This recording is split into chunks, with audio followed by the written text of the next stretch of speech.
Halo guys, kembali lagi dengan review baru. Kalau kalian tumbuh ya dengan menonton kartun-kartun tahun 1980-an, saya yakin ada beberapa kartun yang menjadi ikon dari dekade tersebut dan masih relevan hingga zaman modern sekarang. Ini mungkin sulit dibayangkan ya buat kalian yang masih muda-muda ya. Tetapi di era 1980-an dulu, teknologi video game aja tuh jauh dari kata mutakhir seperti sekarang. Jadi anak-anak yang tumbuh di era 1980-an terus sampai bahkan dengan paruh awal dekade 1990-an aja tuh masih sibuk main dengan mainan-mainan analog. Ya boneka lah, mainan, action figure gitu. Jadi perusahaan-perusahaan mainan besar seperti Hasbro, Mattel, Lego itu tuh sibuk menciptakan kartun yang mereka gunakan sebagai alat promosi dari mainan yang mereka produksi itu. Hasbro contohnya itu sangat terkenal dengan dua lini mainan mereka, Transformers dan G.I. Joe. Jadi kalian bisa tanyakan hampir setiap anak-anak yang tumbuh di era 1980-an dan pasti itu nama-nama seperti Optimus Prime dan Snake Eyes pasti dikenal sama mereka. Sebagai saingannya, Mattel juga nggak mau kalah. Memasuki dekade 1980-an, Mattel tuh sebenarnya sudah punya mainan populer untuk lini wanita, yaitu Barbie. Tetapi mereka tuh tidak punya sesuatu yang ikonik untuk anak laki-lakinya. Jadi segmen pasar laki-lakinya tuh sebenarnya hampir aja punya sesuatu mainan yang ngehits, tapi Mattel tuh ngelakuin kesalahan besar. Karena di tahun 70-an mereka tuh diajak kerjasama sama sebuah film untuk rilis action figurnya lini mainan itu, tapi mereka tolak. Tahu nggak film apa itu yang mau kerjasama sama mereka? Star Wars. Iya, Mattel tuh dulu ngeremehin karena dirasa apa nih film indie dari sutradara George Lucas yang gak terkenal. Terus mereka tolak. Mereka tidak sangka ternyata Star Wars tahun 77 mendadak meledak besar-besaran. Nah, akhirnya Mattel berusaha nyiptain lini mainan baru, setelah itu tuh gagal terus. Nah, akhirnya di awal 1980-an seorang eksekutif mereka bernama Roger Sweet itu memikirkan putar otak gimana untuk kita bikin sesuatu untuk mainan anak laki-laki, kita bikin aja semaco mungkin dengan nama yang sejantan mungkin lah istilahnya lah. Jadi lahirlah namanya He-Man di tahun 1981 dan langsung naik daun. Ya bisa dilihat lah ya, namanya aja He-Man. Udah kurang laki apa gitu tuh nama. Popularitas He-Man yang luar biasa itu membuat serial ini jadi salah satu serial animasi paling populer sepanjang dekade 1980-an. Bahkan ada melahirkan spin-off saudara kembarnya He-Man yang membintangi serialnya sendiri, She-Ra. Nah, kendati popularitasnya tuh keduanya tuh memudar ya seiring dengan berjalannya waktu, tapi He-Man sama She-Ra tuh nggak pernah benar-benar hilang dari pop culture. Di tahun 2018 Netflix menciptakan reboot dari serial She-Ra yang berjalan selama 2 tahun, hampir 5 season mulai 2018 sampai 2020. Kemudian He-Man-nya sendiri juga dapat semacam soft reboot dan atau kontinuitas, ada yang bilang soft reboot, ada yang bilang ini kayak kontinuitas di tahun 2021. Terlepas dari kalian tuh suka apa enggak dari kedua reboot yang jujur aja memang menuai banyak kontroversi ya. Tapi satu hal yang nggak bisa kalian pungkiri, itu franchise He-Man tuh tetap populer banget dan tetap relevan. Jangan lupa juga nanti tahun 2026 nanti tuh ada film live action He-Man yang udah siap tayang karena sejak 2024 sampai 2025 tuh sudah diproduksi.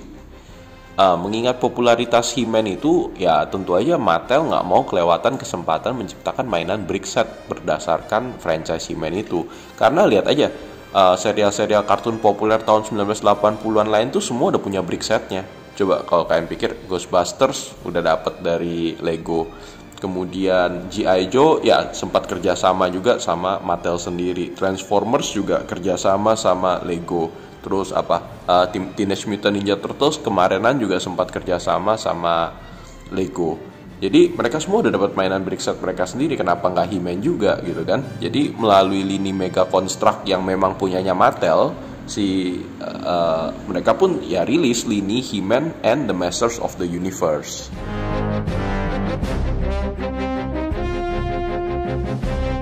Ya mengingat ada begitu banyak set yang udah dirilis dalam seri ini, saya jujur aja nggak bisa beli dan review semuanya juga karena memang nggak semuanya ada di Indonesia. Nah, tapi kalau harus jujur nih, yang paling memikat buat saya itu sebenarnya 2 set raksasanya. Satunya Castle Grayskull dan satunya Snake Mountain. Masing-masing itu jumlah piecesnya di atas 3.500 semua. Dan itu tuh kenapa saya suka, karena keduanya tuh ikonik kan. Itu markas dari He-Man dan markas bagi Skeletor. Cuman ya sayang, harga dari keduanya tuh gila-gilaan banget. Kalau mau dimasukin ke Indonesia, wow.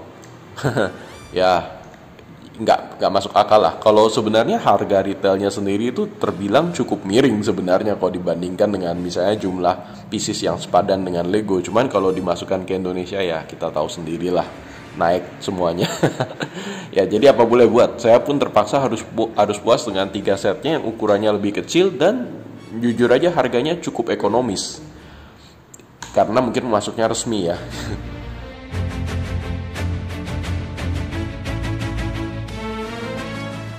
Oke, jadi yang 3 set yang saya beli itu set pertama Battle Cat versus Roton, di mana di sini kita dapat 3 figur, Merman, si musuh, He-Man, dan Battle Cat sendiri, yaitu tunggangannya He-Man. Kemudian untuk build-nya sendiri yang dibangun adalah Roton, yaitu kendaraan ikonik dari para bawahannya Skeletor. Kemudian set kedua adalah Land Shark, di mana kami dapat 2 figur, Skeletor dan Roboto. Sekali lagi untuk build-nya tuh itu kendaraan ikoniknya Skeletor sendiri, yaitu Land Shark-nya. Nah uniknya juga Land Shark-nya itu bisa bergerak maju mundur, mulutnya bisa buka nutup sambil dijalankan.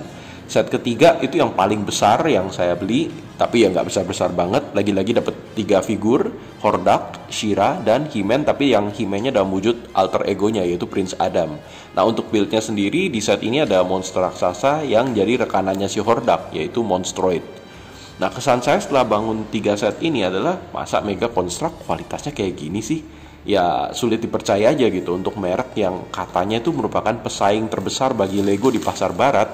Kualitas dari brick Mega tuh terlihat, ya jujur ya, murahan dan kurang bagus gitu. Beberapa kali tuh istri saya yang jadi lead builder di 2 dari 3 set ini tuh mengeluhkan bahwa menyatukan satu brick dengan brick lainnya tuh terasa sulit dan menyakitkan di tangan. Tidak hanya itu, saya juga lihat bahwa kualitas bricknya tuh tidak terbuat dari material yang bagus. Terus ada beberapa yang bahkan ada kayak goresan-goresan halus gitu di piece-nya. Jadi kelihatan kayak apa ya, barang reject gitu, tapi tetap dimasukin. Ya jujur aja nih ya, jangankan dengan Lego ya, bahkan dengan Keyplay, Fantasi atau Lumi Brick saja saya merasa Mega Construct itu kalah kualitasnya. Saya nggak bisa banyak komentar soal proses build-nya, karena to be honest build-nya oke-oke aja sih. Maksudnya bentuk build-nya, teknik build-nya oke-oke aja. Karena apa? Kayak karena 3 set ini yang kita bangun ya ukurannya semua tergolong mini ya. Jumlah piecesnya semua di bawah 400 pieces. Jadi ya apa sih yang mau teknik build yang kayak gimana sih gitu kan.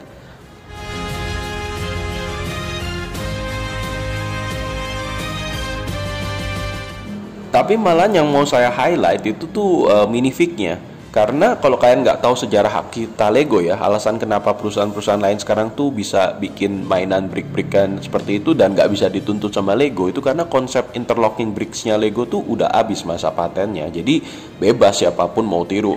Perusahaan Indonesia kalian mau tiru juga boleh gitu. Cuman yang belum habis itu apa? Hak patennya untuk bentuk minifignya Lego yang ikonik itu. Jadi itu kenapa alasannya kayak perusahaan-perusahaan kayak Fantasi gitu kan, tempo hari itu terpaksa mereka harus ganti semua desain minifignya karena dinilai terlalu mirip sama Lego. Nah Mega Construct sebagai perusahaan saya rasa udah lebih ngerti lah hak cipta kayak gini. Jadi mereka langsung aja menghindari masalah kayak gini. Mereka menggunakan apa yang mereka sebut sebagai mini action figure.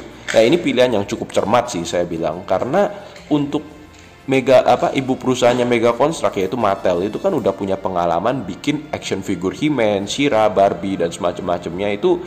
Cuman kan ukurannya lebih gede. Nah dalam hal ini itu ukurannya diperkecil aja supaya cocok dimainkan dalam set-set brick. Yang satu lagi nilai plusnya nih, artikulasi dari mini action figure nih jujur aja lebih banyak daripada minifignya Lego. Jadi kalian lebih bebas buat mainkan atau buat posekan. Ya cuman nilai minusnya ya kalau kalian memang suka bentuk minifignya Lego ya ini nggak mirip sama sekali gitu. Jadi ya plus minus lah ya.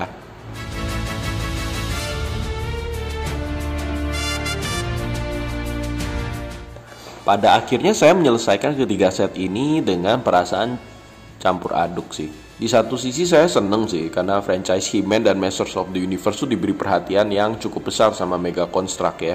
Karena ada cukup banyak jenis set dan dalam berbagai ukuran dirilis, mau yang besar mau yang kecil juga ada.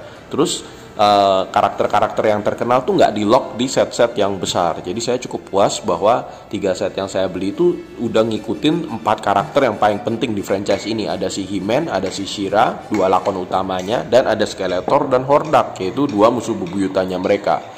Di lain sisi saya ya berharap kalau kedepannya itu kualitas brick dari Mega Construct ditingkatkan lagi deh. Karena kalau begini terus, ya jangankan ngejar Lego, justru mereka bakalan disalip sama perusahaan-perusahaan big dari Asia dan China lainnya. Ya gitu aja deh. Sekian review saya dan I wish you all have the power ya He-Man kan. I have the power. Oke, udah gitu aja and see you in the next review.